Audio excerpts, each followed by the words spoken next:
Gente, bom dia. Como tá aí com vocês? Tudo bem? Bom, então eu queria falar uma coisa hoje, rápido eu acho.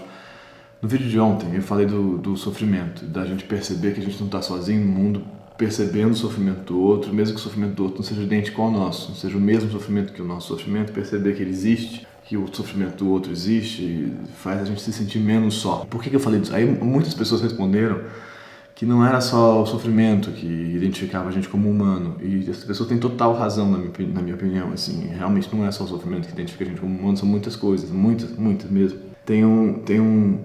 Uma coisa que é o sofrimento, é a primeira coisa que a gente é ensinado a esconder, né? Você vai chorar no seu quarto, ou no chuveiro, ou você guarda, você tem vergonha, a vergonha de sofrer, a vergonha de estar em dúvida, a vergonha de estar angustiado, nada disso parece ter espaço no mundo, então o sofrimento é deslocado, né? Não podia estar aqui, a gente não podia estar sofrendo, especialmente nesse mundo que a gente está vivendo, que é um mundo de construção de imagem, de aparência e tudo mais, e tudo isso. Realmente o sofrimento e a dor e a tristeza, todas essas coisas parecem não caber mais. Cabe a depressão como doença, e quando você classifica como doença, aí volta a caber de volta, porque a doença é o desvio dessa normalidade, né? Então a doença cabe, porque a doença pode ser tratada, medicada e tudo mais, então a doença cabe, mas o não saber o que fazer da vida, por exemplo, uma pessoa que muda muito de ideia, que está sempre em dúvida do que vai fazer, isso não cabe, isso não tá, não é, o que esse cara está fazendo com a vida dele? Bom, mas são maneiras de sofrer, eu acho. Mas aí então eu queria falar hoje sobre o que não é sofrimento e identifica a gente como humano, tá?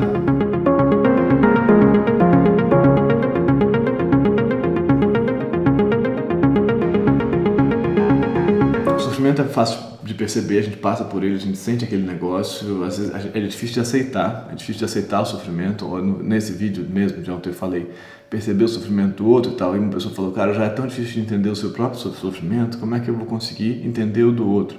Eu não estava nem falando de entender o sofrimento. Entender o sofrimento é um processo super complexo mesmo, eu também acho, mas antes de entender, é preciso que a gente aceite que ele existe, né? Falar, cara, ele está aqui, ele existe, né? Estou sofrendo, e que a gente talvez fale, estou sofrendo, tá ruim pra mim, gente, não tá fácil pra mim, tô aqui com dor, tô aqui com dúvida, tô aqui com medo.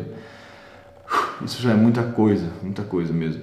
Tem outras tantas coisas, e aí eu acho que eu queria falar sobre isso hoje, uma coisa muito, muito séria, de como a alegria não tem espaço no nosso mundo, né? De como não parece ser possível ser eufórico, quer dizer, tá vendo? Euforia já vira um desvio.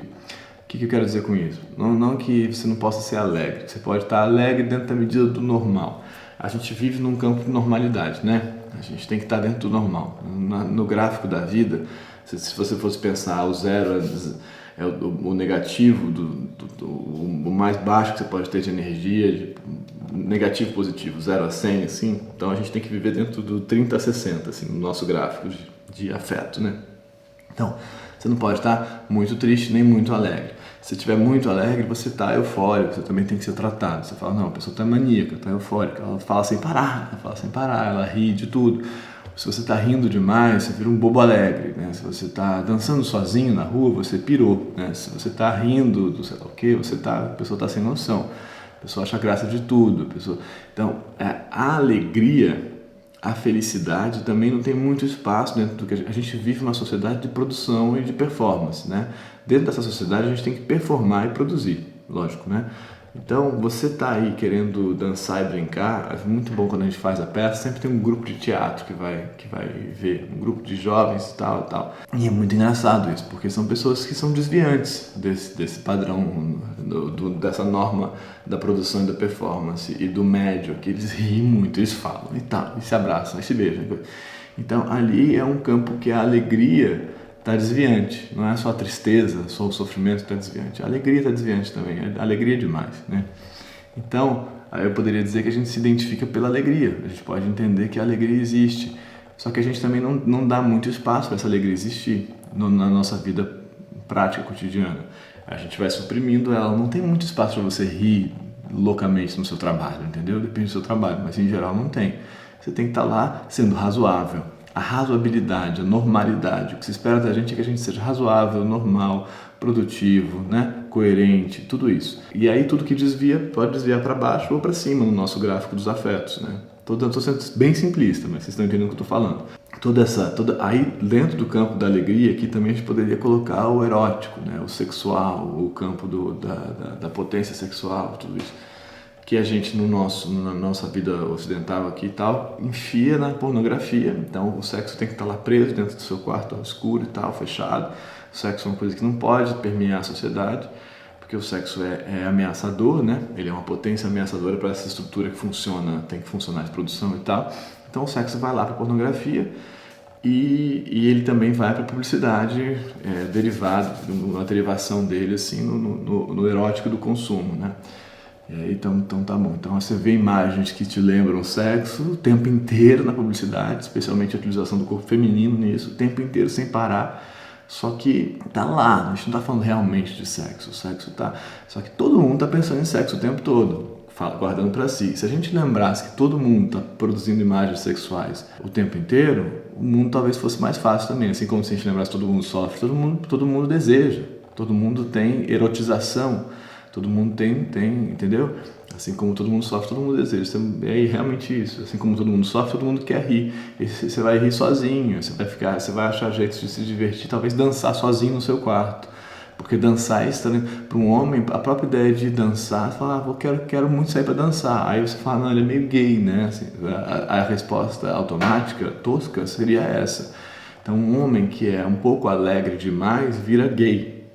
Um homem que que se diverte demais vira gay. Inclusive a origem da palavra gay, se você quiser pesquisar aí um pouco, gastar esse tempo, pesquisa aí a origem, se você não sabe, a origem da palavra gay, de onde ela vem. Tem a ver com isso, com esse desvio da alegria. Não é o homossexual a priori, lá atrás não é. Mas então, o gay é a alegria desviante, é quem é alegre demais, talvez, né? Então, tanto quanto o sofrimento não parece ser aceito, a alegria não parece ser aceita. E eu acho que um caminho para a gente conseguir ir burlando esse campo da normalidade sufocante que a gente vive é aceitar o sofrimento, aceitar as alegrias, aceitar a erotização e o sexo. Todas essas coisas, e tem mais coisas ainda aí, né? Mas essas coisas que estão desviando dessa vida normal, de acordar a tal hora, produzir o que você tem que produzir, voltar e tal e tal. Dentro disso tem as potências do humano, que são muito importantes e que sufocam a gente, e por isso a gente se adoece no sentido psíquico, né? E sofre, porque a gente não tem, sofre mais ainda, porque a gente não tem espaço para viver essas coisas que são nossas. Mas tem muito assunto aí pra gente pensar, muito assunto. Depois vou fazer um vídeo sobre esse eu quero fazer com a Flor, sobre a relação entre a sexualidade e a violência. Uma reportagem que uma pessoa aqui do canal me mandou, de uma correlação das sociedades onde tem mais repressão sexual, tem também mais violência. As sociedades mais liberadas sexualmente são sociedades menos violentas. Então, tudo a ver com isso que a gente está falando. Quando você reprime essas potências humanas, uma delas a sexualidade, muito importante, você gera violência. Não sei, é a coisa do Tostines, né? Não é uma sociedade que gera violência porque reprime porque gera violência, o que vem junto, mas o fato é que essas coisas estão juntas. É difícil dizer o que causa o quê, mas são juntas. Mas a gente vai fazer um vídeo sobre isso, eu acho. Mas então é isso. O que você faz com a sua alegria?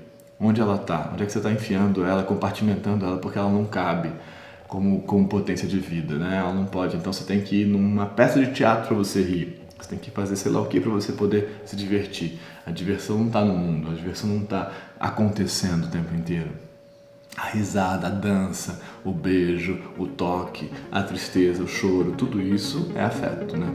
E só cabe o do meio. Espero que tenha feito sentido, vamos pensar sobre isso, acho que é importante pensar sobre isso. Me digam o que vocês acham. Até amanhã.